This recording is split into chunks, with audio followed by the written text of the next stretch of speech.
मैं देख रहा हूं जो एक्स कांग्रेस वाले हैं वो ज्यादा बोल रहे हैं कि माननीय मंत्री जी ने ये कहा कि ये उम्मीद है।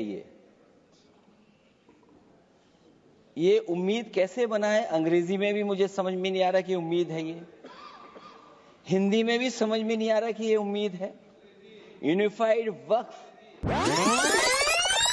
आदरणीय सभापति महोदय, मैं आपका बहुत धन्यवाद देना चाहता हूं कि बहुत ही महत्वपूर्ण और देश के लिए और बड़ी आबादी के लिए भारतीय जनता पार्टी की सरकार में एक और बिल आया है। क्योंकि मेरे से पूर्व में जो हमारे साथी बोले हैं वो माननीय सदस्य हमारे साथ नहीं, लेकिन मैं उनके बहुत सारी बातों से सहमत हूं।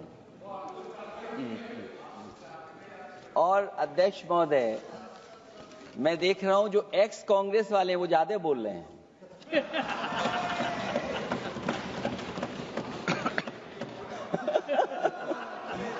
आदरणीय अध्यक्ष महोदय,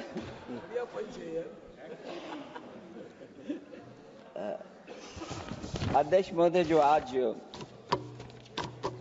बिल पेश हुआ है, मैं हिंदी और अंग्रेजी को जो कुछ समझ सकता हूं वो यही मैं कह सकता हूं कि माननीय मंत्री जी ने ये कहा कि ये उम्मीद है। ये उम्मीद कैसे बना है? अंग्रेजी में भी मुझे समझ में नहीं आ रहा कि उम्मीद है ये, हिंदी में भी समझ में नहीं आ रहा कि ये उम्मीद है। यूनिफाइड वक्फ।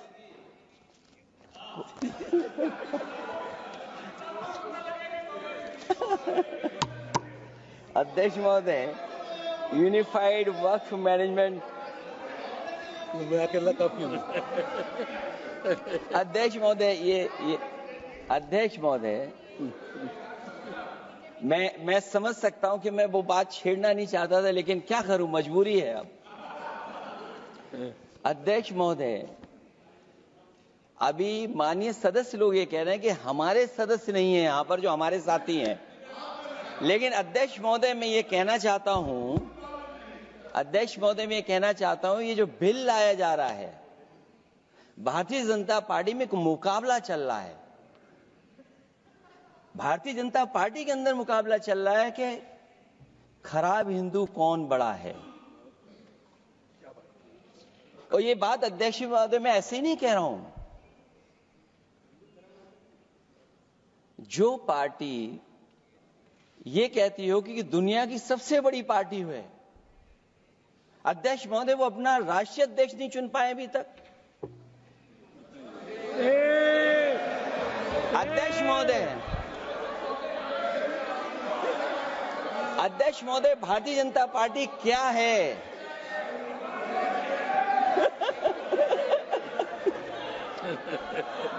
जी, मैं अखिलेश जी ने बहुत हंसते हंसते कहा है, इसको हंसते हंसते जवाब देना। इस सामने जितनी पार्टियां हैं उनका राष्ट्रीय अध्यक्ष उन 5 लोगों को ही चुनना है परिवार के। हमें माननीय अध्यक्ष जी करोड़ों सदस्यों में से 12-13 करोड़ सदस्य प्रक्रिया कर कर चुनना है तो देर लगती है। आपके यहां जरा भी देर नहीं लगेगी। मैं कह देता हूं अभी 25 साल तक आप अध्यक्ष हो जाओ, नहीं बदल सकता।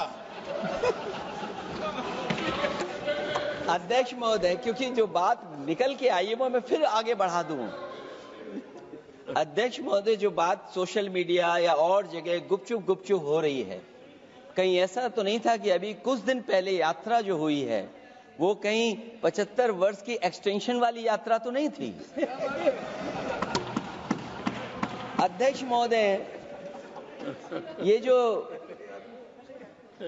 इस बार जो वक्फ बिल आया है, नाकामी का पर्दा इस बार है वक्फ बिल। और नाकामी कोई एक आध नहीं है, मैं कई नाकामियां बता सकता हूं। अभी मैं माननीय सदस्यों को सुन रहा था, वो पुराने कई बिल उनके बारे में चर्चा कर रहे थे कि कितने प्रोग्रेसिव बिल लेकर के आए हैं। मुझे याद है मैं उत्तर प्रदेश में उस समय था और मुझे लगा कि शायद इनकी वो बात ठीक होगी।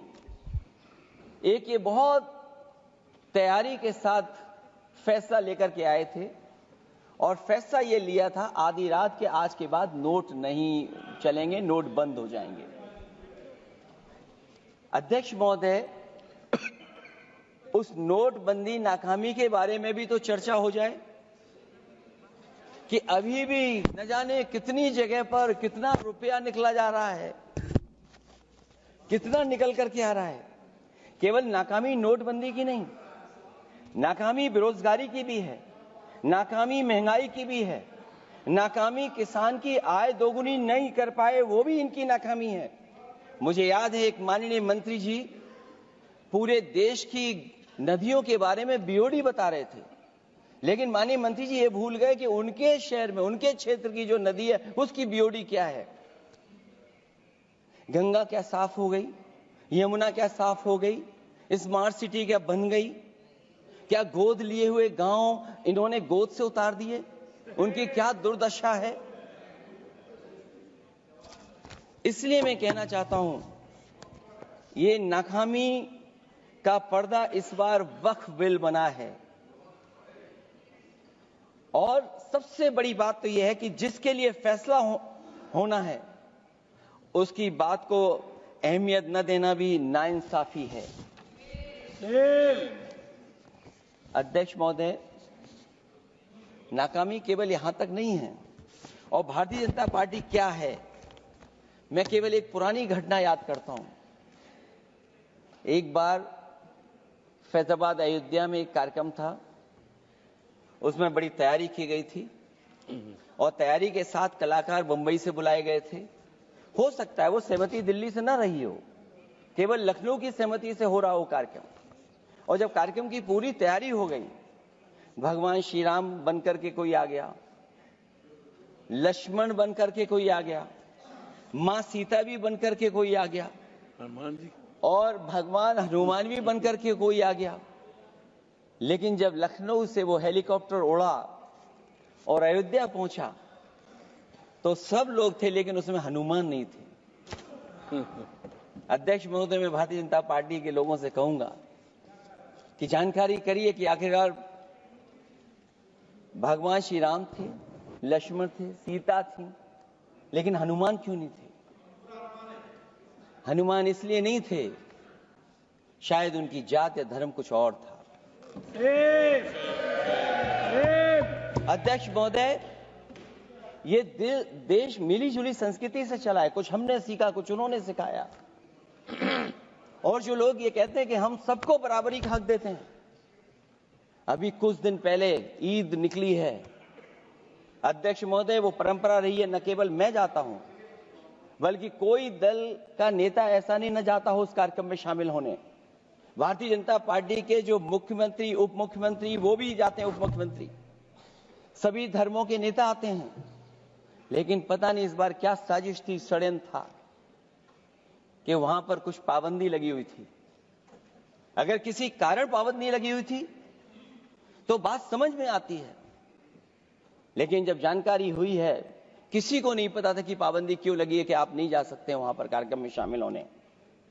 क्या यही भारत है, यही संविधान हमें रास्ता दिखाता है? अध्यक्ष महोदय, मंत्री जी बताएं हमें, वो खुद भी माइनॉरिटी हैं, भगवान बुद्ध के रास्ते पे चलते हैं। भगवान बुद्ध का रास्ता दूसरा है।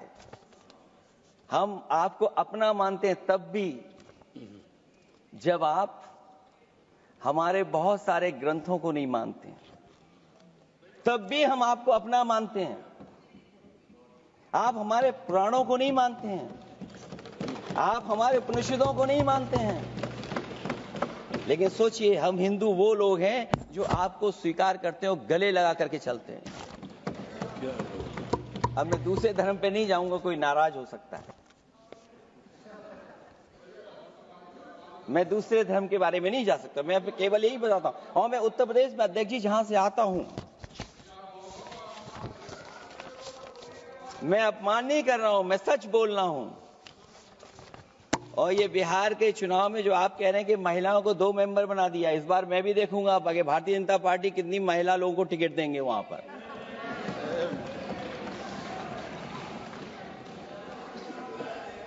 अध्यक्ष महोदय, भाजपा जब भी कोई नया बिल लाती है तो वो अपनी नाकामी छुपाती है।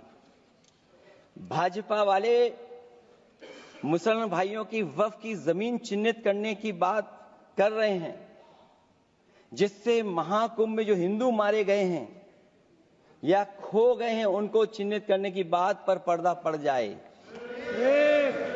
अध्यक्ष महोदय, मुझे खुशी इस बात की कि हमारा धर्म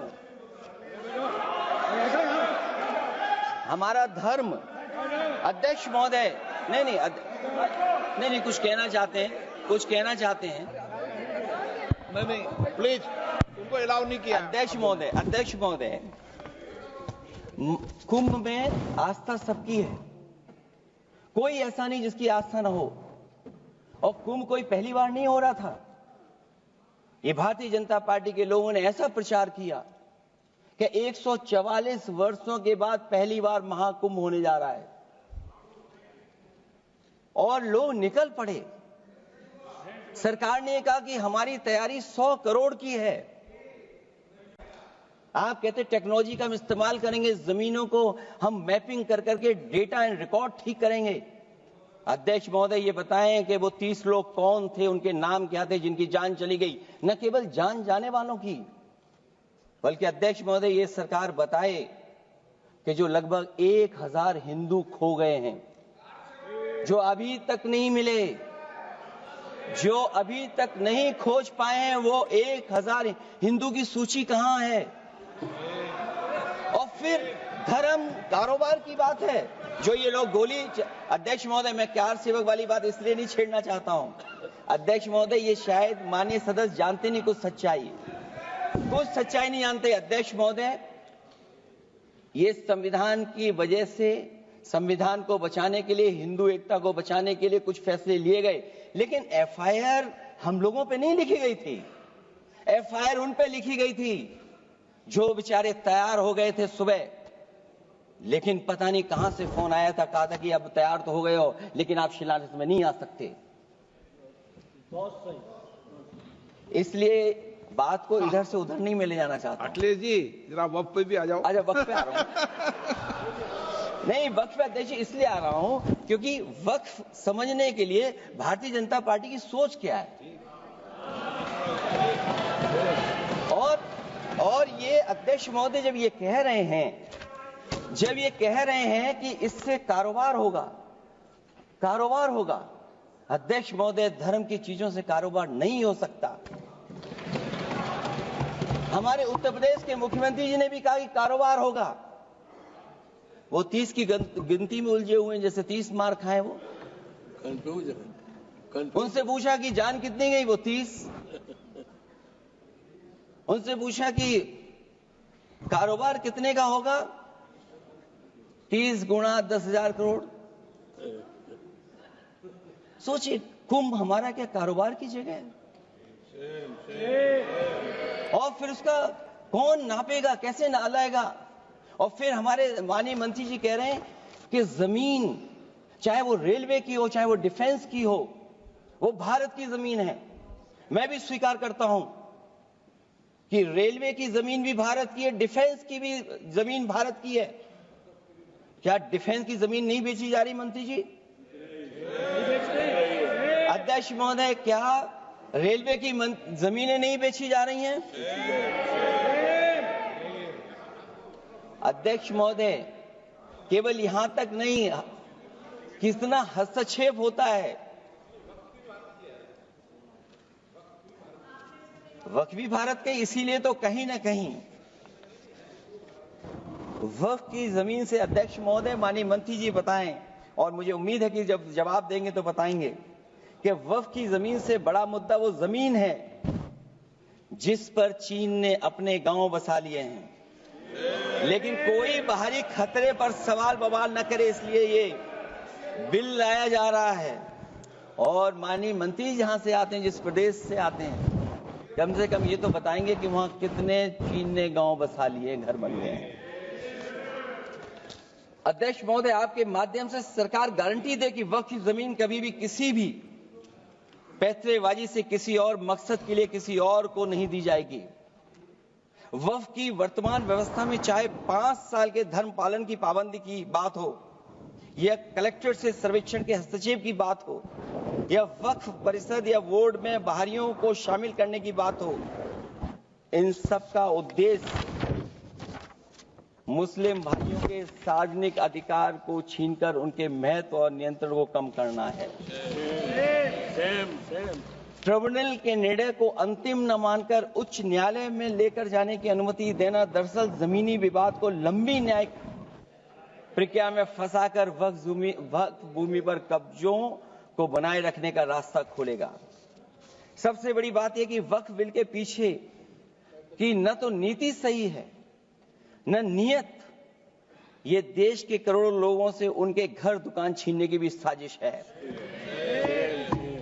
भाजपा एक अलोकतांत्रिक पार्टी है, वो असहमति को अपनी शक्ति मानती है। जब देश के अधिकांश राजनीतिक दल वक्फ बिल के खिलाफ हैं, तो उसे लाने की जरूरत क्या है जो जिद क्यों कर रहे हैं सरकार। वक्फ बिल का लाना भाजपा की सियासी हट है। वक्फ बिल भाजपा की सांप्रदायिक राजनीति का नया रूप है। वो तो आपको काटेगा, और इसलिए काटेगा कि अध्यक्ष महोदय बाहर ये लिखते हैं सत्यमेव जयते, बाहर है लिखते सत्यमेव जयते, भाजपा अंदर असत्य बात कहते। भाजपा वक्फ बिल लाकर अपने उन समर्थकों का तुष्टीकरण करना चाहती है जो भाजपा की आर्थिक नीति, महंगाई, बेरोजगारी, बेकारी और चौपट अर्थव्यवस्था से उसे छटक गए हैं। क्योंकि अध्यक्ष महोदय, जब से वोट में गिरावट आई है और खासकर उत्तर प्रदेश में भी, तब से भारतीय जनता पार्टी की कोशिश है कि अपना वोट कैसे संभाला जाए। ये वोट को संभालने के लिए बिल लाया गया है। भाजपा का लक्ष्य वक्फ की जमीनों पर है। इन जमीनों का नियंत्रण अपने हाथ में लेकर इन जमीनों को पिछले दरवाजे से अपने लोगों के हाथों में दे देना चाहती है। भाजपा चाहती है कि वक्फ बिल लाने से मुस्लिम समुदाय को लगे कि उन पर हक को मारा जा रहा है, वो उद्वेलित हों और भाजपा को ध्रुवीकरण की राजनीति करने का मौका मिल सके। क्योंकि अध्यक्ष महोदय, भाजपा का लक्ष्य यह है कि ध्रुवीकरण हो, क्योंकि वो जानते हैं कि ध्रुवीकरण जितना होगा उससे वो लाभ उठाने में आगे रहेंगे। तो ये वक्फ बिल जो लाया जा रहा है वो अपनी वोट बैंक को संभालने के लिए और समाज को बांट करके ध्रुवीकरण करके राजनीतिक लाभ लेने के लिए लाया जा रहा है। और अगर इसके लिए नहीं लाया होता तो पहले से जो जितने फैसले लिए सरकार ने, क्या उससे देश और प्रदेश में कोई बड़ा बदलाव आ गया है? अगर स्मार्ट सिटी का बात करें तो कितनी स्मार्ट सिटी बन गई है आपकी। आपके नोटबंदी की वजह से न जाने कितना रुपया कहां निकल रहा है, और डर तो ये लगता है कहीं भाजपा वाले दूसरों के पैसा रख करके न पकड़वा दें। वक्फ बिल के आने से पूरी दुनिया में एक गलत संदेश भी जाएगा। इससे देश की सेकुलर इमेज को बहुत धक्का लगेगा। वक्फ बिल भाजपा की नफरत की राजनीति का एक और अध्याय है। मैं अंत में कहना चाहता हूं कि अभी तो आपने साथी संभाल लिए हैं, एक साथी तो मुझे दिखाई नहीं दे रहा है, और हमारे जिनका हमने सम्मान किया हमें कहां ले गए आप, और हमें यहां छोड़ गए आप, हमें छोड़ गए। हमें देखिए सभापति महोदय देखिए राजनीति क्या है। हमने आपका हाथ पकड़ा और हम यहां आ गए, और आप हमारा हाथ छुड़ा करके वहां चले गए। इसलिए देखिए कब हमारा इनका हाथ मिल जाए। और मैं अध्यक्ष सभापति महोदय ये कहना चाहता हूं कि वक्फ बिल भाजपा के लिए वाटरलू साबित होगा, क्योंकि ऊपर से तो हाँ कह रहे हैं, लेकिन अंदर ही अंदर बहुत सारे साथी सहमत नहीं है। मैं अंत में इतना ही कहना चाहता हूं कि ये वक्फ बिल जो लेकर के आए, कोई उम्मीद लेकर के नहीं आ रहा है। ये सोची समझी रणनीति का हिस्सा है, क्योंकि इनका जो बोर्ड बिखर गया है, ये मुस्लिम में भी बंटवारा चाहते हैं। मुस्लिम इस्लाम धर्म में कहीं बंटवारा नजर नहीं आता है, लेकिन इनकी कोशिश है कि इस बिल के माध्यम से हम मुस्लिम भाईचारा में भी बंटवारा कर दें। बंटवारा तो पीडीए करेगा। अभी देखिएगा सभापति महोदया, हमारे एक सदस्य कह रहे थे कि चुनाव बहुत अच्छा होता है। इनसे बेहतर किसने चुनाव देखा होगा? चलिए धन्यवाद। वोट ही नहीं डालने दिया। चलिए सभापति महोदया, मैं धन्यवाद देता हूं। मैं और अपने दल और साथियों के साथ कहता हूं कि समाजवादी पार्टी इस बिल का विरोध करती है। वोट पड़ेगा तो हम इसके खिलाफ वोट डालने जा रहे हैं। माननीय सदस्य श्री